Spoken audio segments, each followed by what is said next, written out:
ቁርአን የሚለው ቃል ቀረአ ከሚለው ሩት ወርድ ነው የመጣው። አነበበ ማለት ነው።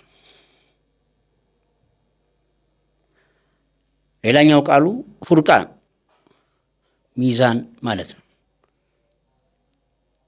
የመጀመሪያው የቁርአን 5 አንቀጽ ኢቅራ ብሎ አንብብ ለማን? ማንበብ ለማይችል ነብይ። እንዴ ጎበዝ ሌትስ ዌክ አፕ። ማንበብ የማይችል ነብይ አንብብ ለምን ተባለ? አረ ማንበብ አልችልም እያሉ ኢቅራ አንብብ። ይሄ አንብብ ማንበብ ምንድነው የሚል ጥያቄ እንድታነሳ ያደርጋል። ይሄ አንብብ ማንበብ ለማይችለው ነብይ ባይሰጥ ኑሮ ዛሬ ትንሽዬ 3-4 መጽሐፍ ያነበበ ሰው አንባቢ ብለን በማሰብ ማንበብና መጻፍ የማይችል ሰው ቶታሊ መሀይም እንደሆነ እንድናስብ ያደርግ ነበር። ትልቁ ንባብ ተፈኩር ነው፣ መብሰልሰል ነው። ፊደል መልቀም አይደለም፣ መሸምደድም አይደለም። ከዛ ኢቅራ ቢስሚ ረቢከ ለዚ ኸለቅ ኸለቅ የሚለው ቃል ፈጠረ ነው አይደል?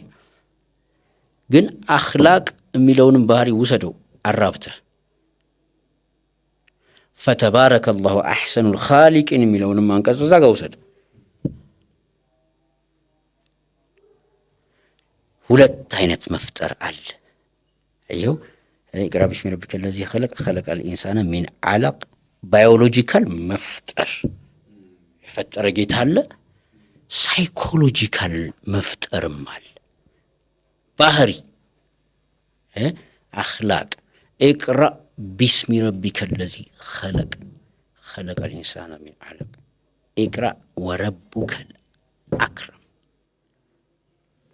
ከዛ ምን እንደሚለው الذي علم بالقلم علم الإنسان ما لم يعلم አለቀ።